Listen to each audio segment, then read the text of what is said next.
છોકરાનું પ્રકરણ બન્યું. હું રબારી છું, આ મુસ્લિમ કોમ છે. આપણે જાણતા હોઈએ, તમે હિન્દુ છો તો આપણે એમ જાણતા હોઈએ કે આનામાંથી આપણે એનરાજ ના આવે. હવે પણ મને વિશેષ છે 76 વર્ષ મને સાહેબ થયા છે. આ છોકરા છે એની બાપથી કરી અને બાપથી આગળ દાદાથી કરી એના કરી ગાયું જ છે. આ ચોથી પેઢી છે. લગભગ અમને બધા જીવ નહીં ગયો 80-90 છે. એ તો 85 મને અધિકાર આવ્યા લખ્યા છે. અને આ બધો રાતનું પ્રકરણ બન્યું. 3 વાગે કોઈ છોકરા ઘરે સૂતેલા હતા. 3 વાગે છોકરા ઘરે સૂતેલા હતા અને ઘરેથી એવું લોકો ખાયા. અને પ્રકરણ કરનારો માણસ બીજા છે. માણસે એમણે કબૂલાત પણ લઈ લીધી છે. 2 કોડીના છોકરા છે, કબૂલાત લઈ ગયા. 3 જણા છે કે એવો પ્રકરણ રાપણ વેકરે વાડીમાં વાયર કેપર કાપ્યા હોય પકડાણા તો હોય પકડાણા તો વળે કબૂલાત લઈ લીધી કે દશરાવર પ્રકરણ કે અમે કર્યું છે. તો એ સાહેબાનું માનું કે આપણે તાર આ પડી ગઈ કે કોર્ટ અહીંયા એ કહે કે અમને જમાદારે એમ કીધું છે કે તમે એક કેસ લઈ આવો. કોઈને જે રાપરવાળા દશરાવર પહોંચી ગયા કે એવો એક કેસ તમે લઈ આવો તો અમે તમને પકડશું નહીં. તો રાપરવાળા ઘણી વાયર કેબર કાપતા હતા તો લોકો પકડી લીધો તમને ટીડી છે. પબ્લિક છે ગુનો કરો હમણાં હું તમારો ગુનો કરું તો સાહેબ મને તમે 2 માથા હણો જરૂર હણો. હું રબારી છું 72 વર્ષ થયા પણ આ ગાયું મારો છે ને આ છોકરા એનો કોઈ અપરાધ નથી. આટલા એના બદલા છે. એની મા પણ વિધવા છે સાહેબ. અને એ છોકરાને તમે સાહેબ હું એમ કહું કે આજ પાલારામાં છે ને તમે 2 જણા મોટા અધિકાર જાઓ એના મોઢા ઉપર જોશો તમે માણસો ચાલો છો. અમે જનાભાઈ ચાલી છે સાહેબ. સમજી ગયા. મારું પેટ પર જ આ 4-5 દિવસ મને અનાજ નથી ભાવતું સાહેબ.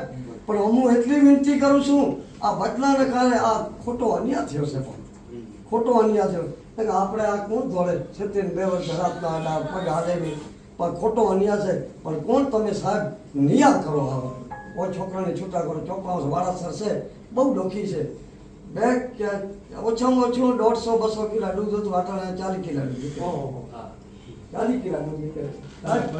જો વિનંતી કરું કે જરૂર તમે અમારું આ મુસ્લિમ લીધું કોઈ ખરાબ નથી પણ એ વિનંતી એટલી શું મારા બાપ મને ગામે 2 માલધારી સમાજના મુસ્લિમ પરિવારના 2 નવજુવાનોને ખોટી રીતે ગૌ હત્યાના કેસમાં એ બિચારા પોતાની જ વાછરડીને કાપી અને ત્યાં નાખી દઈ અને એને ધરપકડ કરી કોર્ટને હવાલે કરી અને પછી જેલને હવાલે કરે. તે બાબતે અખિલ કચ્છ સમસ્ત મુસ્લિમ સમાજ અને સાથે સાથે રબારી સમાજ, દરબાર સમાજ, મહેશ્વરી સમાજ અને અન્ય ઘણા લોકો હિન્દુ મુસ્લિમ ભાઈઓ જ્યારે આજે એક એલાનને કે એસપી કચેરીને ઘેરાવ કરશું તે બાબતે હજારોની સંખ્યામાં જ્યારે માણસો જોડાયા ત્યારે અમે લોકો ખરેખર તેમનો પહેલા આભાર માનશું કે તે લોકોના આ જજ્બાને કારણે આજે સત્યની જીત થઈ છે.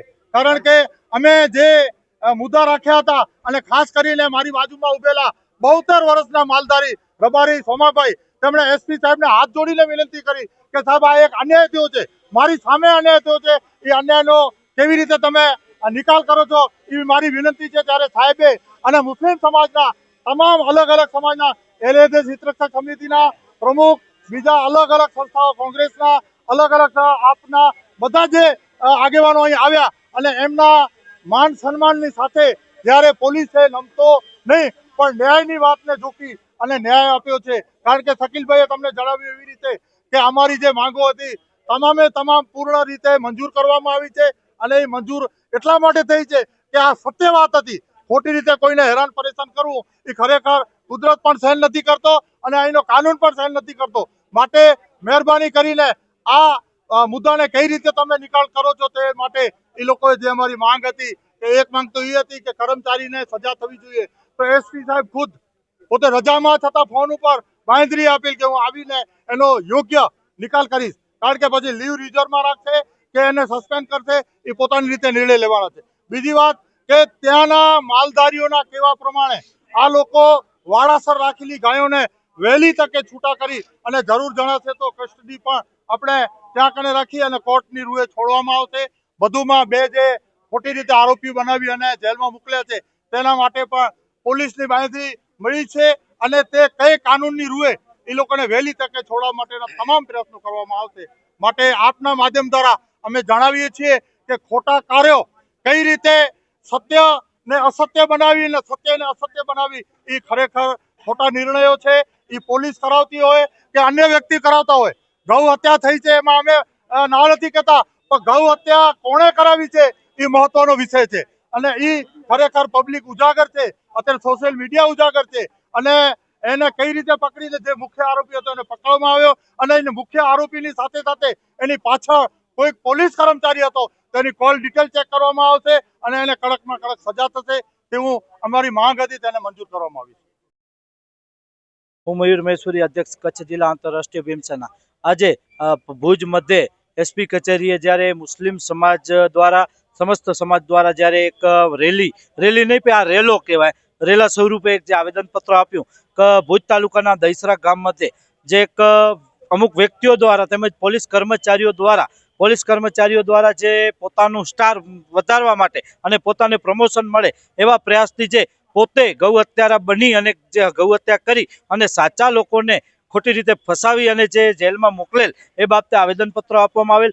ત્યારે અમારે આજે ચાર્જ તરીકે જ્યારે ડીવાયએસપી મુંદ્રા હતા એમની સાથે અને મકવાણા સાહેબ એલસીબીના પીઆઈ તરીકે અમારી જે વાત થઈ છે એમની જોડે અમને ખૂબ જ આશ્વાસન સારું મળેલું છે કે 5 દિવસમાં યોગ્ય નિકાલ આવશે.